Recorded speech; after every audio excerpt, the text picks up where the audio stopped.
Hello everyone, I'm Channin Pelletier and I'm the instructor for Waffle Flower Crafts, and I'm here at Scrapbook.com to show you how to make some really fun cards with some new waffle flower products. So this is the card that we're going to create today. We're going to use a panel die as a stencil to create this beautiful rayed background. We're also using a new stamp set called Always, which has this beautiful girl and these really pretty flowers and this really sweet sentiment. So let's get started. Okay, so I've already gone and die cut this A2 panel using the largest die from the A2 Nesting Rectangles 1 die set. It adds this beautiful stitch detail to the border. I've also gone ahead and die cut this beautiful sunshine die panel here, and it creates this really pretty panel that you can use for your cards, but today I'm going to use it as a stencil. I'm going to place the panel right on top of our pre-cut panel, and once I get it lined up, I'm going to use a little bit of tape to hold it in place. I'm just going to place some tape right at the top of the panel and one piece at the base, just to hold that die cut in place when I use it as a stencil. I'm going to blend over this panel to create a beautiful gradation. I'm going to start with my darkest shade, which is Blueprint Sketch. I have a mini blending tool here.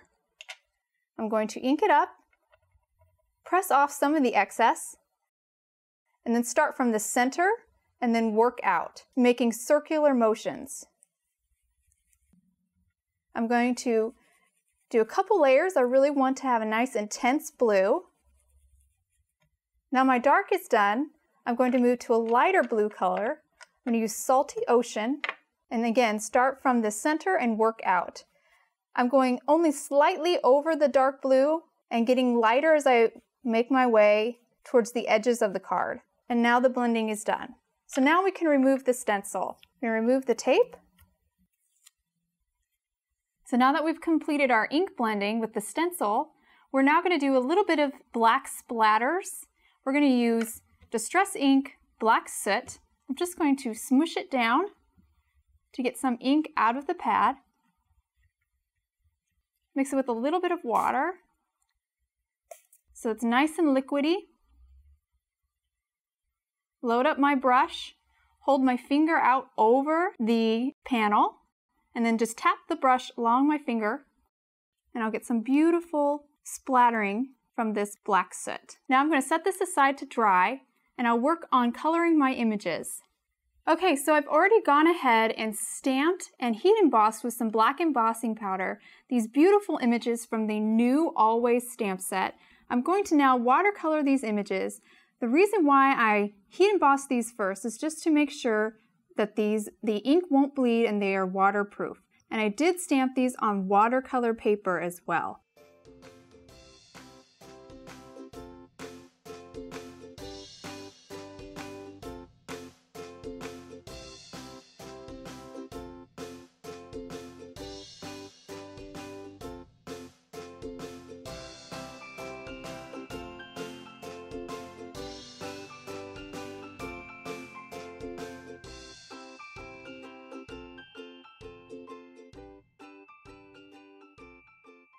Okay, so now that we have our first layer all dry, we're ready to go in and add some details and some shadows. I'm going to bring in two more colors. I'm going to use Blueprint Sketch and Lucky Clover. Just going to smush them down onto the pad here. I'm going to start though by adding a shadow to her skin. I want a shadow to be right there below her bangs and right across the side of her face. So I'm going to go back in with some more Tattered Rose.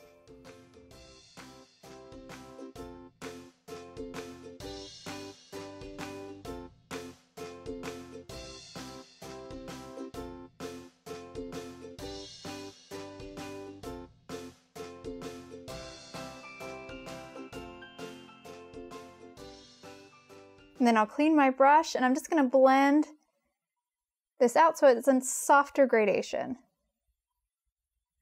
Okay, now the watercoloring is all done. I'm going to set this aside and let it dry, and then we'll be ready to assemble our card. Okay, so now that the watercolor is dry, I've already gone ahead and stamped the sentiment. It says, "I will always be there for you." It's so sweet with that girl and the bird. I really love the sentiments in this set.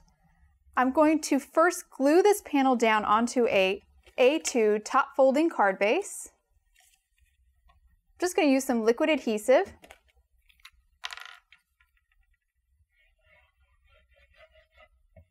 Flip it over and just line the edges up with the card base. I've already gone ahead and added some foam tape to the back of the girl and the flowers. I'm just going to remove the backing.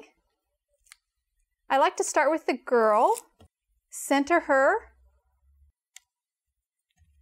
and then I'm going to tuck the flowers underneath her hair, right beside her.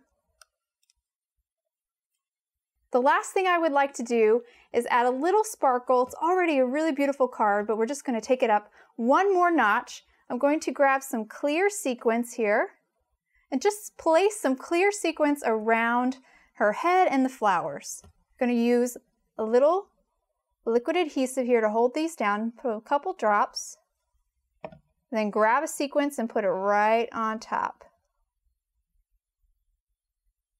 So this card is completely done. I want to show you a couple other cards made with the Always stamp set and the Sunshine panel die.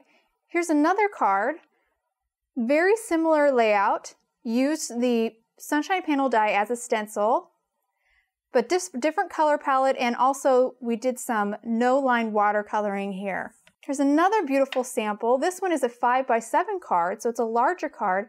We really love how this larger image really helps you to create a focal point on your card in just one image. And basically, with just a single image, you can construct a whole card. I also want to show you a couple other cards that we created with the Sunshine panel die.